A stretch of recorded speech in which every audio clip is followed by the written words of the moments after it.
Disney once lost $200 million on a single movie and fired their studio chairman because of it. That's not a typo. One film, one weekend, one executive career ended, and it's not the only one. Let me show you 13 sci-fi disasters that bombed so hard, studios were forced to abandon all sequel plans forever. R.I.P.D. was supposed to be Universal's next Men in Black, a supernatural buddy cop comedy based on a Dark Horse comic, starring an Oscar winner and one of Hollywood's most likable leading men. The numbers were supposed to be a slam dunk. $156 million budget. Jeff Bridges fresh off his Oscar for Crazy Heart. Ryan Reynolds at peak charm. Universal didn't greenlight a movie, they greenlit a franchise. But here's what actually happened behind the scenes.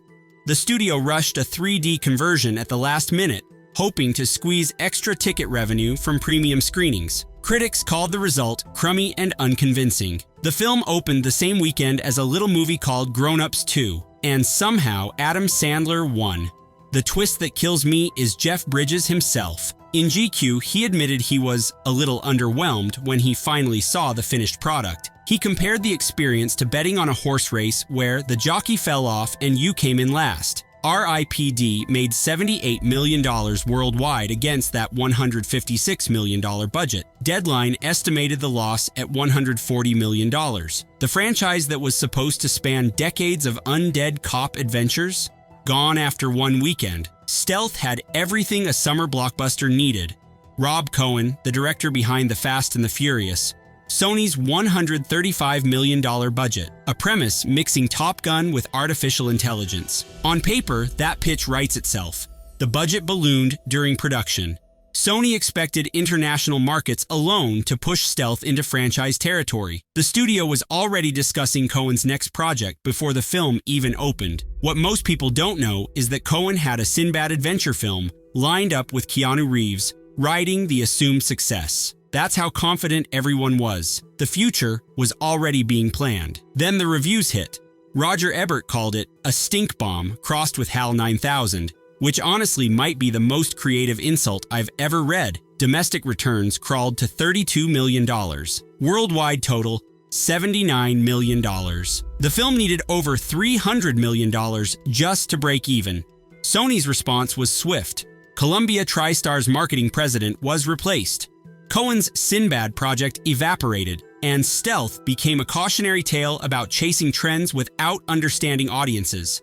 Transcendence was supposed to launch a new filmmaking voice in science fiction. Wally Pfister, who won an Oscar for shooting Inception, got $100 million from Warner Brothers to direct his own vision about artificial intelligence. Johnny Depp signed on to star.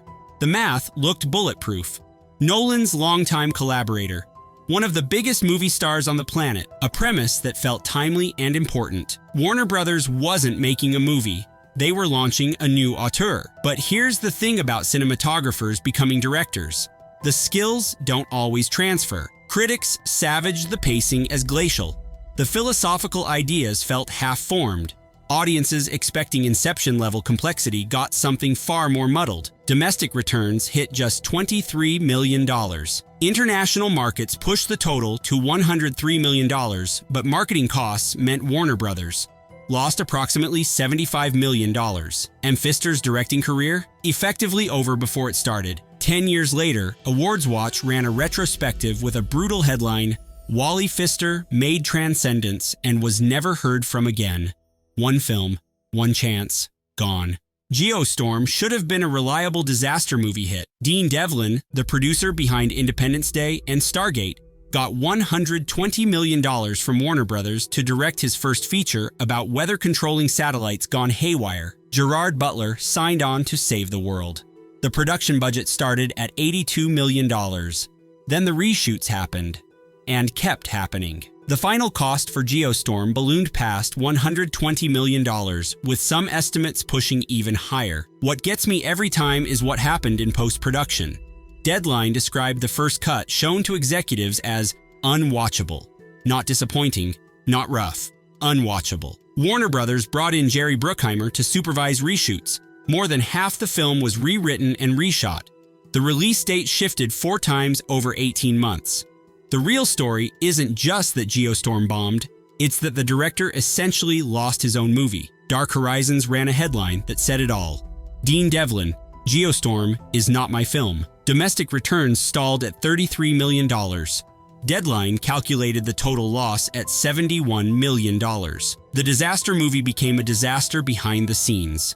A Wrinkle in Time had everything Disney wanted in a franchise launcher.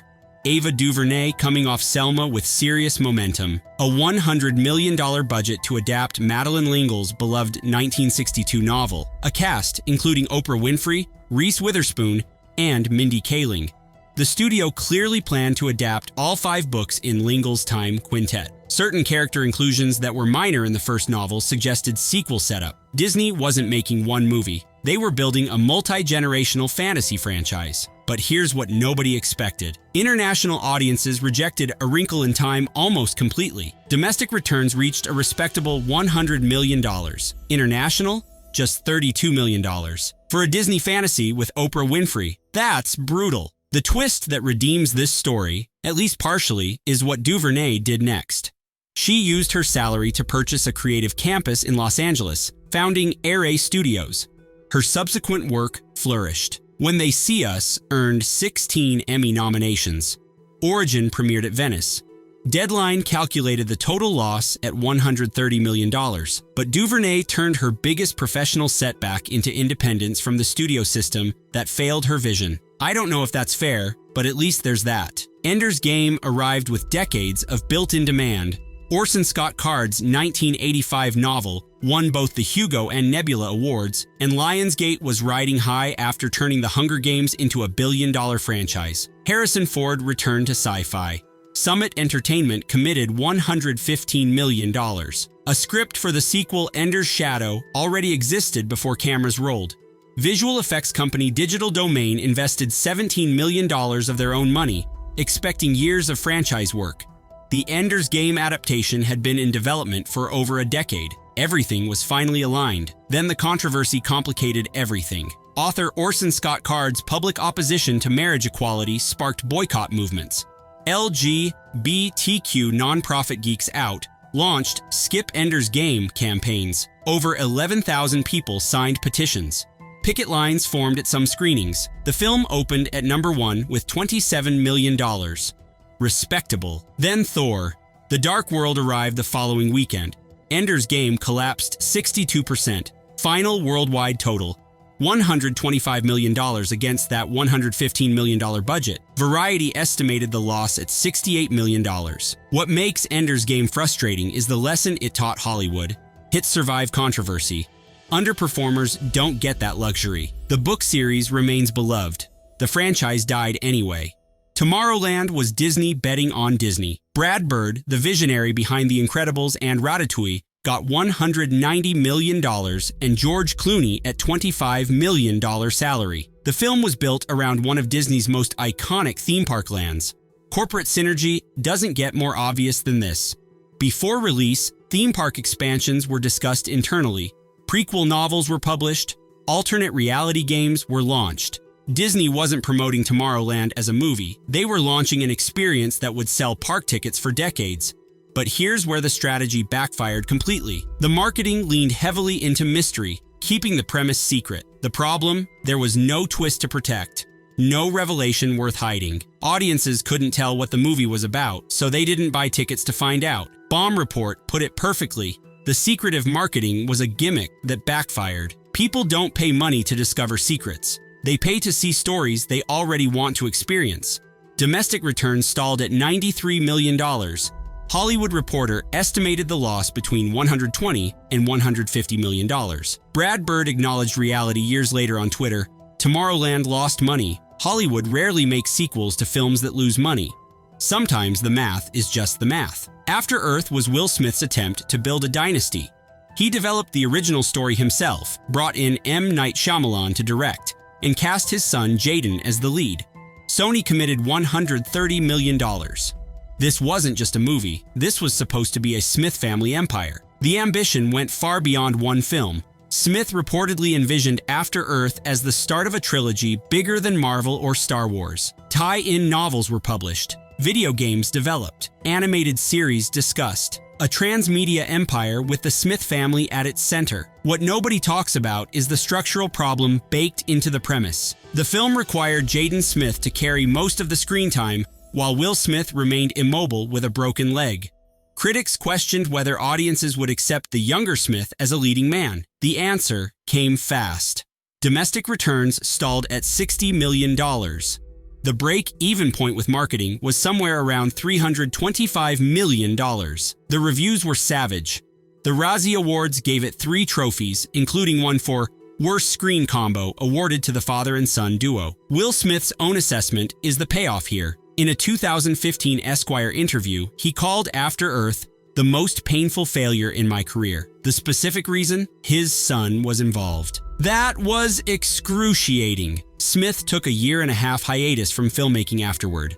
The Dark Tower was supposed to be Stephen King's crowning cinematic achievement. He spent 30 years writing his 8-novel magnum opus, and Sony finally brought it to screen with Idris Elba and Matthew McConaughey. A companion television series was already in development.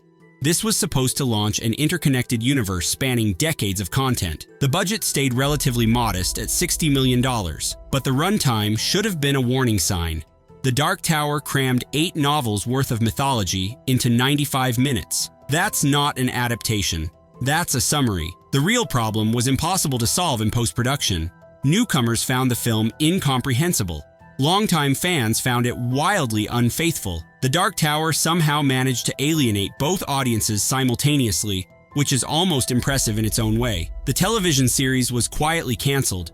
Amazon Studios considered reviving the property for years before ultimately passing. The 2017 film became a permanent scar on the adaptation history. But here's the twist that might actually matter. Mike Flanagan acquired the rights in 2022. As of January 2026, he's developing 5 seasons of television and 2 films. Stephen King has praised the approach. Sometimes a franchise needs to die completely before it can be reborn correctly.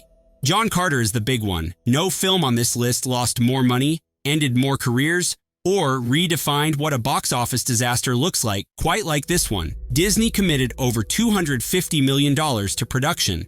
Marketing added another $100 million. Director Andrew Stanton came off consecutive Oscar wins for Finding Nemo and Wall-E. The source material was Edgar Rice Burroughs' Barsoom novels from 1912, the books that inspired Star Wars, Avatar, and virtually every space opera Hollywood had ever produced. Before cameras even rolled, Stanton had mapped out Gods of Mars and Warlord of Mars as sequels to John Carter. Actress Lynn Collins confirmed years later that Stanton pitched it to me between rehearsals.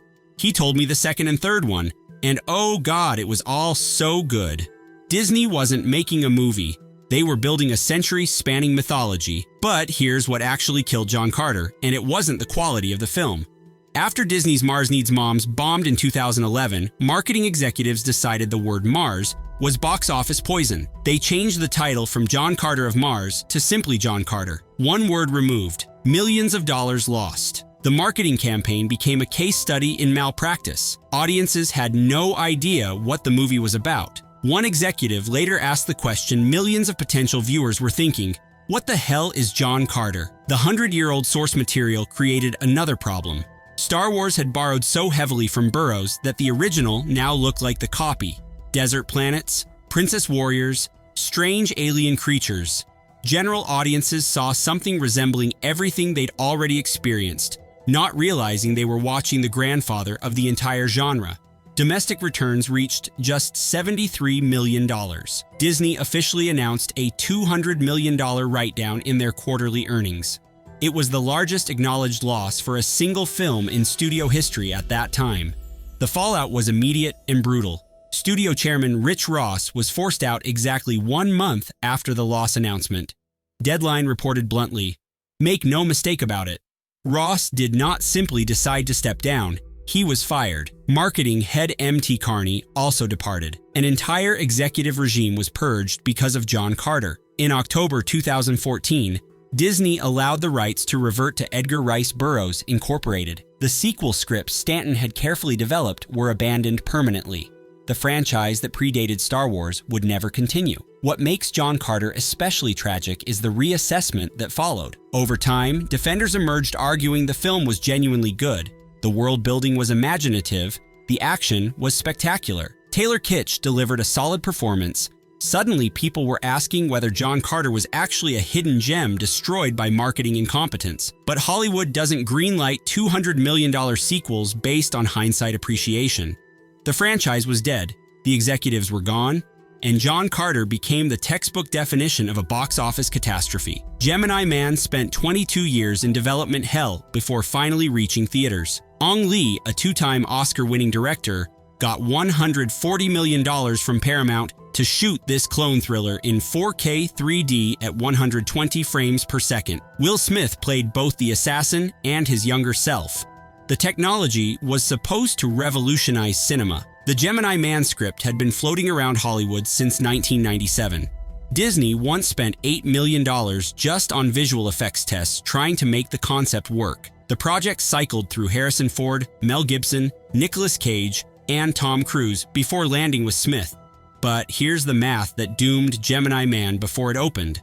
Only 14 theaters worldwide could actually display the film at 120 frames per second. Most audiences saw a compromised version that defeated the entire purpose of Lee's technical gamble. The future of cinema was limited to 14 screens globally. The film debuted in fourth place with $20 million, crushed by Joker's continued dominance. Deadline calculated the total loss at $111 million. And the 22-year-old script that finally made it to screen, critics called it dated. Looper had already explored similar territory better. Sometimes development hell exists for good reasons. Mortal Engines was Peter Jackson's attempt to launch another fantasy franchise. He produced alongside Fran Walsh and Philippa Boyens, the team behind Lord of the Rings. Universal invested over $100 million to adapt Philip Reeves' acclaimed young adult novels about mobile predator cities. Jackson told interviewers the Mortal Engines books actually get better and better and hoped box office success would justify sequels. Screenwriter Boyens was more honest about the stakes. This may be the only one. I hope not, because the story just keeps getting better. What killed Mortal Engines wasn't quality, it was timing. The film opened against Spider-Man, Into the Spider-Verse. Then came Aquaman. Then Mary Poppins Returns. Then Bumblebee. December 2018 was a murderer's row of competition, and Mortal Engines had no stars audiences recognized. The $7.5 million domestic opening placed fifth for the weekend. The film collapsed 77% in week 2, one of the largest drops for a wide release of all time. Deadline calculated the loss at $175 million. A tie-in video game was reportedly just months from completion when developers canceled it. They knew the movie wasn't going to work. The franchise that Peter Jackson hoped would follow Lord of the Rings into legend instead became a cautionary tale about unfamiliar IP in a crowded marketplace. Battlefield Earth was John Travolta's passion project for 15 years. He'd read L. Ron Hubbard's 1982 novel and became obsessed with bringing it to screen. The plan called for a 2-film adaptation. Travolta finally got Battlefield Earth greenlit with a reported $73 million budget. The production was troubled from the start. Director Roger Christian made a decision that defined the entire film's aesthetic. He shot almost every scene at tilted camera angles. The visual style was so disorienting that critics described it as physically unpleasant to watch. But here's what nobody expected at the time. The actual budget for Battlefield Earth was later revealed to be only $44 million. Over $30 million had been embezzled. Franchise Pictures, the production company, was ordered to pay $121 million in fraud damages and filed for bankruptcy in 2004. The movie wasn't just bad, it was allegedly criminal. Domestic returns reached $21 million. Worldwide total, $29 million. Roger Ebert wrote that he'd witnessed something historic, a film that for decades to come will be the punchline of jokes about bad movies. The Razzie Awards gave it 7 trophies, tying the all-time record. In 2010, Battlefield Earth was named Worst Picture of the Decade. The sequel, covering the second half of Hubbard's novel, was never mentioned again. Travolta's passion project became the most notorious failure of his career. And somewhere in Hollywood, the lesson was clear. 15 years of passion doesn't guarantee 15 minutes of success. These 13 films share something beyond massive losses. They represent moments when Hollywood's confidence outpaced audience interest. Studios planned trilogies before proving audiences wanted one film. Executives mapped franchises before understanding the marketplace. And when the numbers came in, careers ended, studios collapsed, and stories that were supposed to span decades simply stopped. The math doesn't care about intentions. It doesn't reward ambition or punish laziness. It just calculates risk against return. And when that calculation fails, entire mythologies vanish overnight.